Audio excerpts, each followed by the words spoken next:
It's 7:39 and you're watching and listening to Breakfast with Martin and Ellie. And we're just about to go through the newspapers of Nigel Nelson and Candice Holdsworth, who are brilliant. But Candice, we didn't ask you about your favourite thing earlier, so we have to ask you, what are the things that put a smile on your face in life? Well, there are so many things, but I think the one at the moment is sitting on the sofa at the end of the day when all the children are in bed with the patio doors open and just having a cup of tea. I find that just so peaceful and resting. I love it. Okay, so I was thinking in the break, I was like, if I was Candice, what would my favourite thing be? And I was trying to guess what yours would be. And I thought yours would be your children's laughter. Oh, yes, definitely. That must be a good feeling. Yes. And a walk in nature, because I know you like the outdoors. That's also, well, especially now with the buttercups out and all the meadows. So those definitely are my favourite things. But the patio door thing is only a summer favourite. I know. I love the summer light. I love it, the golden light just streaming into the house. And you're a better parent than I to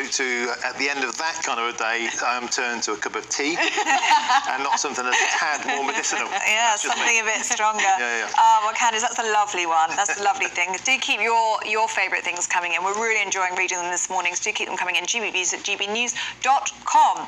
And Candice, we'll have a look at the Daily Mail, shall we? And this is a big story that we touched upon in the first hour of this programme.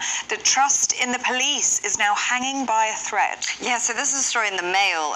Andy Cook, he's the Chief Inspector of the Constabulary, it's a police watchdog. He said that basically, I mean, the police's reputation has really diminished in recent years. People feel that the police have been politicized by pursuing things like non-crime hate incidents, and they need to get back to traditional policing. And it's so interesting because I think there was a place in Cumbria that trialed just having one policeman on the beat, and they found that they'd halved antisocial incidents compared to the previous year. And this is what people are always saying, we just need bobbies on the beat. And so this has showed it's not just rhetoric, actually it works. Yeah, Nigel, that's a sentiment that no doubt many people will echo. There's a sense now the police service has become more of a social service, call-outs for mental health, 37,000, that's the Metropolitan Police alone, 30,000 unsolved muggings, only 6% of burglaries getting mopped up. This is about what people experience and the visibility, isn't it? Yeah, and I think that obviously the first duty of the police is to catch criminals, and I think we'd all agree with that. I'm not sure I'd go along with the idea that police are spending too much time on the causes of crime.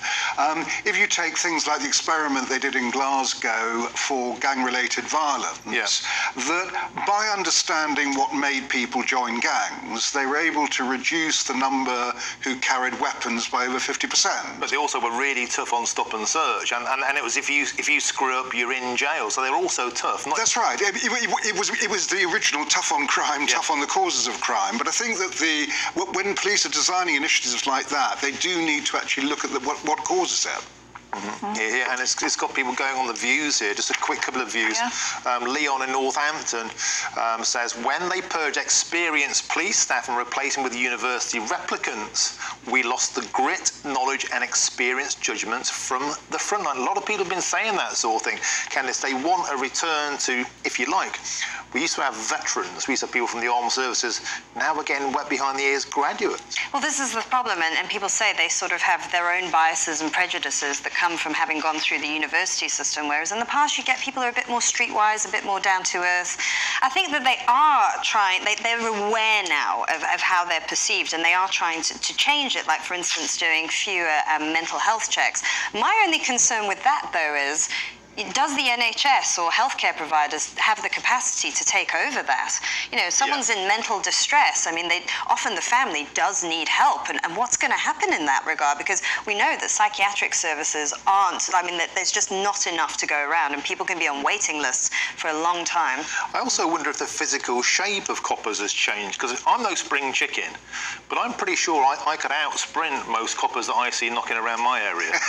Honestly, well, there was that video the other day that you were talking about of coppers really struggling and failing really to apprehend. That was an attempted arrest. I think it was at Vauxhall bus station. There were 4 coppers just manifestly failing to get the situation under control. Yeah, and the comments on that were essentially what you're saying, that they were unfit. Like there needs to be a better requirement in terms of fitness and ability. Well, there must be. I mean, obviously they're an active service, and therefore you need active people to go and do it. So of course they must stay fit.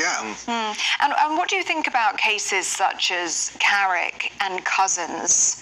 horrific cases such as those, how much do you think that feeds into the line that trust in police is now hanging by a thread? I think that probably is the worst kind of blow to trust in police that has happened in recent years. So the police have got a long way to go to get back from that. I mean, there have been several things. There's been the institutional racism that we've found in police forces. We've had those two cases where women can't feel safe. Yeah. What it needs is a root and branch reform of the whole thing, especially the Met. Yeah, before we move on, because I think it's really important that we involve you in this conversation. We've had a load of comments on policing. I think this one by Diane really sums it up. It's pretty heartbreaking, actually. A friend had CCTV footage of a person breaking into her home. They said they questioned the perpetrator, but there was not enough evidence. This was told to her via just a phone call. She is nearly 60 years old and is now petrified in her own home. Sending love out there about that one, but I think that is so indicative of what people feel, that breakdown has gone of solving crimes that really matter. Yeah. If your home is intruded, Ellie, that is a gross invasion of privacy, and they seem to be out there wasting time policing social media. Shall we move on? Yeah, we've got loads of views on that, so do keep them coming in. Nigel, let's have a look at the Daily Telegraph. This is something a bit different, isn't it? This is about a married RAF veteran who was kicked out for being gay. Yeah, it's an extraordinary story, because what happened is that this chap, he wasn't gay, but he was accused of being gay. And of course, if you were gay in the armed forces before 2000, you would be thrown out, or you'd be thrown in jail. I mean, there were some pretty disgusting things happened. You would serve a prison sentence if they thought you were gay.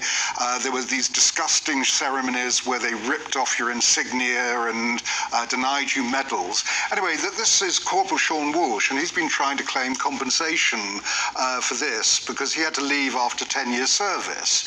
He's been turned down because all this happened 50 years ago, and the argument is that it was lawful in those days, therefore he can't have compensation now for lost pension and lost pay.